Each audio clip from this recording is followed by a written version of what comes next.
this is the Iron Serbian with Capital Chaos TV.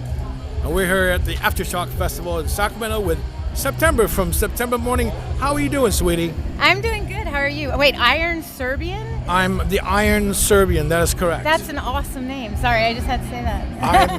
I'm solid and I'm Serbian, so I might as well, you know. And one of my favorite bands is Iron Maiden. Oh yeah, of course. That works. Are you a big fan of Iron Maiden yourself? Iron Maiden's a good band, you know, can't complain about them. What is your main inspiration at the moment for what you're doing with September Mourning? Well, September Mourning is a Transmedia project, so it's kind of a little bit different than any sort of thing that's out there at the moment. I'd say that influences can range from like different like art to music. Like it doesn't always have to be a musical influence for this project because we do have a comic book coming out. It's all based on a storyline and all that sort of stuff. So a lot of comic books and things like that, a lot of, you know, comic book characters and anime really does influence the band. Musically, there's, you know, everything from like Disturbed to like Motionless in White to like Hailstorm to Evanescence. Like there's a lot of different types of music kind of like that come together to create our sound. And you have an EP and a comic book that's either coming out or it's out. It's out right now. Okay. You can get it at September Mourning, mourning.com. And that's it's the comic book, which is called A Murder of Reapers. And then the CD that accompanies it is an EP, and it's called Volume 1. Very nice. And this is your first comic book? Yes, it's the first one. The project is fairly new, so it's our first introduction to the world of September Mourning and the realm of September Mourning. And I saw on your Facebook page it says that you guys are from pre-post-mortem. Is that correct? well, pre-post-mortem. No, I mean we're from Mortem. Okay. Mortem is the land that the Reapers come from. I see. The supernatural element in the comic book, in the storyline, is that we're all these Reapers. I'm this human Reaper hybrid. I was taken. My soul was supposed to be taken. I was supposed to be killed, but instead of doing that, the Reaper that was sent after me fell in love with me, split his soul in half, gave me his power, and now I'm this human Reaper hybrid. So I'm basically a Valkyrie of humanity. And how likely is it that a cartoon might get made from the comic book? Very likely. We're working on some stuff right now. Okay, cool. You know, in this day and age, everything is visual more so than anything. Oh, yeah, very, very much so. I mean, of course, the music always is definitely, you know, apparent and predominant. I mean, definitely is. But I think that for me, as the artist that I am, I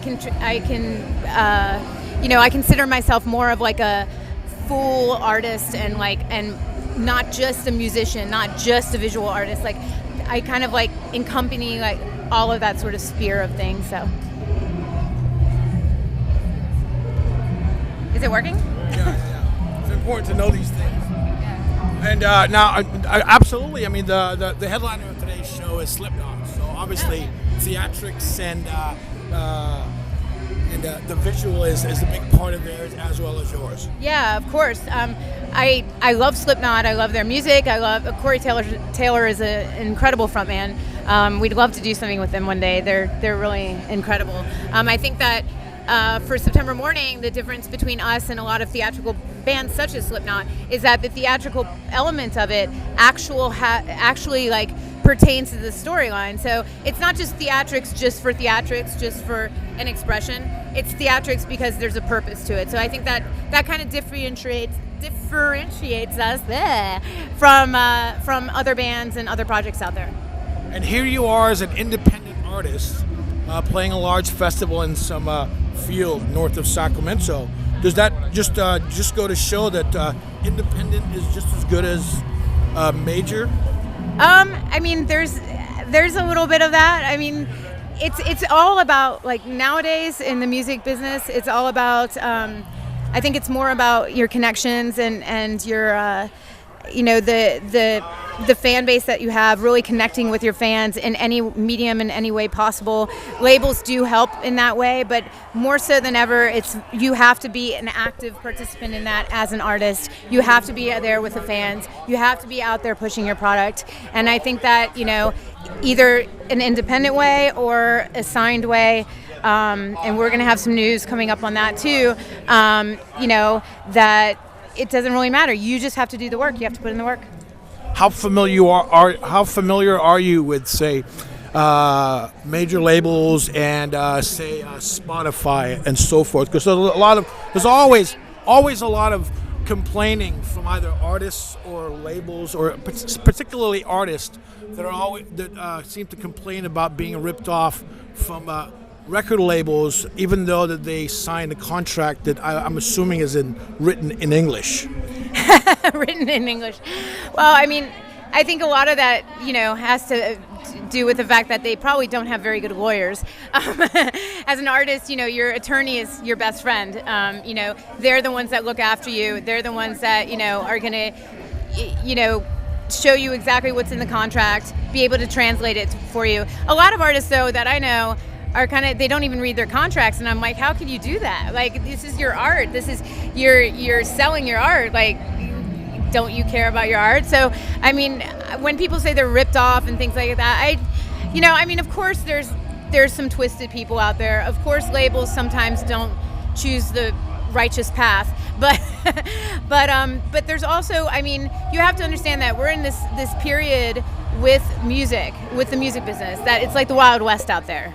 There's making money, this is the record business. People haven't sold records in 10 plus years. Like, let's be honest, people don't sell records anymore. So why are you basing a business on profit from a product that isn't sold anymore? It's literally what are you doing? So I think that, the labels have been really slow to kind of turn around, and, with a big conglomerate, a big mega force with lots of different arms and lots of people getting paid a lot of money. Nobody wants to give up their private jets and their this and their that and change the way they're doing a business plan just because the whole business is going under. They want to see if they can make something work, and they try. And I think that has a lot to do with what we're seeing now with streaming. Is streaming has become the way that labels can kind of still not get one over on the artist, but get money, make money off of what they're trying to do. And hey, you're a label, you got to make money because you need to put money into artists so that they can make money. So it's a perpetual cycle, and I think that as long as we figure out the streaming royalties to be fair to the artists, because right now they're just not fair. It's like we're back in, I don't know, when CDs, people were signing record contracts and getting 2 cents for their CD. We're back to that day, but now with streaming. So I think we just need to figure it out. It's something that will be figured out. There's a lot of good people out there pushing for it. A lot of people with a lot of power that are good out there that understand artists. So I'm confident we'll be fine. Nice. I know I signed up for Columbia House, and I got 15 CDs for a penny, and I was wondering, how does that penny get split? Yeah, that's way back in the day. It's things like that don't exist anymore, and but that's kind of the mentality that goes on with streaming right now. It's that same mentality that was back in the day with CD sales. So it's just the labels just trying to keep their overheads the way they have them and not cutting down on their overheads. I think that's a horrible way to do business. But I don't run a record label, and I don't know the ins and outs of it, and I don't know the other things that might be happening in a record label. So I can't really make a judgmental decision based on that, So what's next for September Mourning after the Aftershock Festival? Oh, well, we're going out with Marilyn Manson for a few dates. We're very excited to join him on the road. It's been a couple of years for us. He was our first tour as a band, so we're going back out with Mr. Manson himself. Nice. And we can find you on Facebook, or, there's only one September Mourning, so we don't have to add a bunch of extras to Google or Bing if you want the money. Yeah. September Mourning. You could definitely, if you just go to septembermourning.com, MOURNING, you can find all of our socials on our website. And you can also, pick up the comic book, pick up the CD. If you digitally download it, still pick it up. Support the artists, we're out there trying to make music for you, trying to make this really cool project. So we would really appreciate it. And finally, Mozilla, Firefox, Bing, or Google Chrome? I like Google Chrome. I'm a Google Chrome user, so I have been for a while now, because everything else seems to crash my computer, but my computer is 5 years old, so I really need to get a new one.